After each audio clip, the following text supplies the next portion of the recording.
salesman in the world. This is scroll marked number 1. This is the first reading of the day from 3 readings. Every day I do 3 readings, one in the morning, one in the afternoon, one in the evening, as prescribed in the book, The Greatest Salesman in the World from Mandino. So there's 10 scrolls in total. So that is what I'm doing for a total of 305 days. That's 915 videos where I'm doing this. So if you're wondering why am I doing this, there you go. It is now 5 o'clock in the morning, so I'm kind of quiet and I'm not really very loud. Yeah, if you watch some of my other videos, I like to let it go and just be me. So I'm getting the groove of things right now. I'm a little bit tired. I've had a really long day yesterday, so here we go. Alright, the scroll mark number 1. Today I begin a new life. Today I shed my old skin which hath too long suffered the bruises of failure and the wounds of mediocrity. Today I am born anew, and my birthplace is a vineyard where there is fruit for all. Today I will pluck grapes of wisdom, and for the tallest vines in the vineyard, for these were planted by the wisest of my profession who have come before me, generation upon generation. Today I will savor the taste of grapes from these vines, and verily I will swallow the seed of success buried in each. A new life will sprout within me. Another thing, what I'm doing is lemon juicing every morning. Cheers. Another habit I started along with the scrolls here. So I do this every morning. Fresh lemon juice, pressed in water, a little bit warm. It's very, very healthy. Good way to start the day. The career I've chosen is laden with opportunity, yet it is fraught with heartbreak and despair, and the bodies of those who were failed, where they piled one atop another, will cast a shadow down upon all the pyramids of the earth. Yet I will not fail as the others, for in my hands I know hold the charts which will guide me through perilous waters to shores which only yesterday seemed but a dream. Failure no longer will be my payment for struggle. Just as nature made no provision for my body to tolerate pain, neither has it made any provision for my life to suffer failure. Failure, like pain, is alien to my life. In the past I accepted it as I accepted pain. Now I reject it, and I am prepared for wisdom and principles which will guide me out of the shadows into the sunlight of wealth, position, and happiness, far beyond my most extravagant dreams, until even the golden apples and the garden of asparagus will seem no more than my just reward. Time teaches all things to he who lives forever, but I have not the luxury of eternity. Yet within my allotted time, I must practice arts of patience, for nature acts never in haste. To create the olive, king of all trees, 100 years is required. An onion plant is old in 9 weeks. I have lived as an onion plant. Now I would become the greatest of olive trees, and, in truth, the greatest of salesmen. And how will this be accomplished? For I have neither the knowledge nor the experience to achieve greatness, and already I have stumbled in ignorance and fallen into pools of self-pity. The answer is simple. I will commence my journey unencumbered with either the weight of unnecessary knowledge or the handicap of meaningless experience.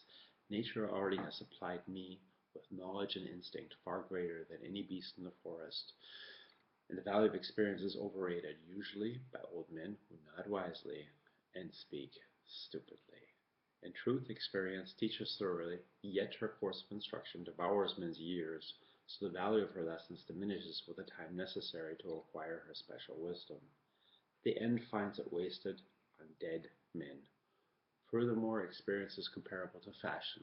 An action that proves successful today will be unworkable and unpractical tomorrow. Only principles endure, and these I now possess. For the laws that will lead me to greatness are contained in the words of these scrolls. What they will teach me more is to prevent failure than to gain success.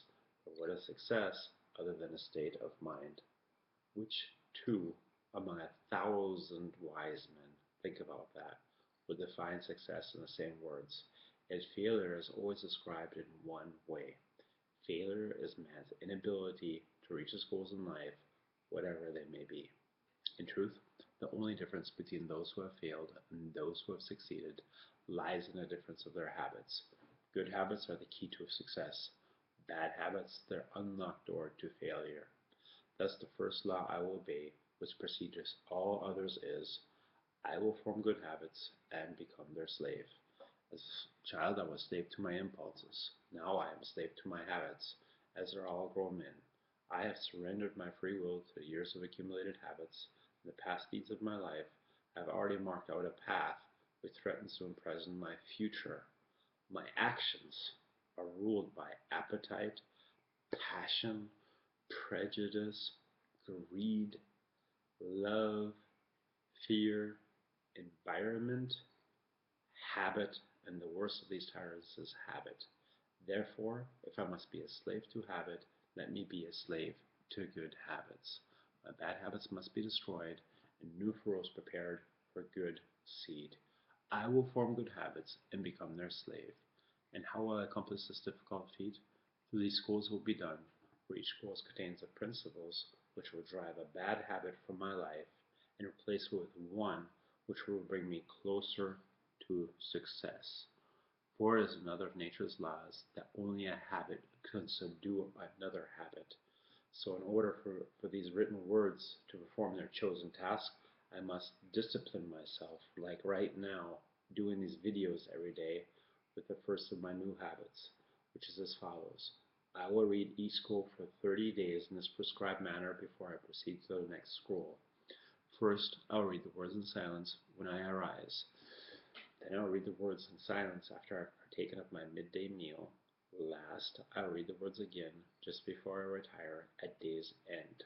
And most important, on this occasion, I will read the words aloud. On the next day, I will proceed this procedure and I will continue in like manner for 30 days. Then I will turn to the next school and repeat this procedure for another 30 days. I will continue in this manner until I have lived with each school for 30 days and my reading has become a habit. And what will be accomplished with this habit? Herein lies the hidden secret of all man's accomplishments. As I repeat the words daily, they will soon become a part of my active mind. But more important, they will also seep into my other mind, that mysterious source which never sleeps, which creates my dreams and often makes me act in ways I do not comprehend. For example, doing this every single day and starting to really enjoy doing this, as a matter of fact. As the words of these schools are consumed by my mysterious mind, I will begin to awake each morning with vitality I have never known before. My vigor will increase, my enthusiasm will rise, my desire to meet the world will overcome every fear I once knew at sunrise. I will be happier than I ever believed it possible to be in this world of strife and sorrow. Eventually, I will find myself reacting to all situations which confront me as I was commanded in the schools to react.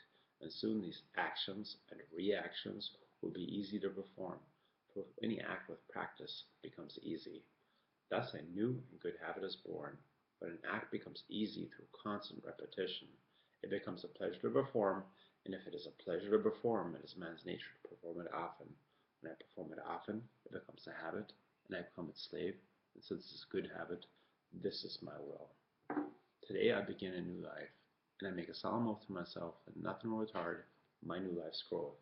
I will lose not a day from these readings, for that day cannot be retrieved, nor can I substitute another for it. I must not, I will not break this habit of daily reading from these schools, and in truth, the few moments spent each day on this new habit are a small price to pay for the happiness and success that will be mine. As I read and reread the words in these scrolls to follow, never will I allow the brevity of each scroll, nor the simplicity of its words, to cause me to treat the scroll's message lightly. Thousands of grapes are pressed to fill one jar with wine, and the grape skins and pulp are tossed to the birds. So it is with these grapes of wisdom from the ages.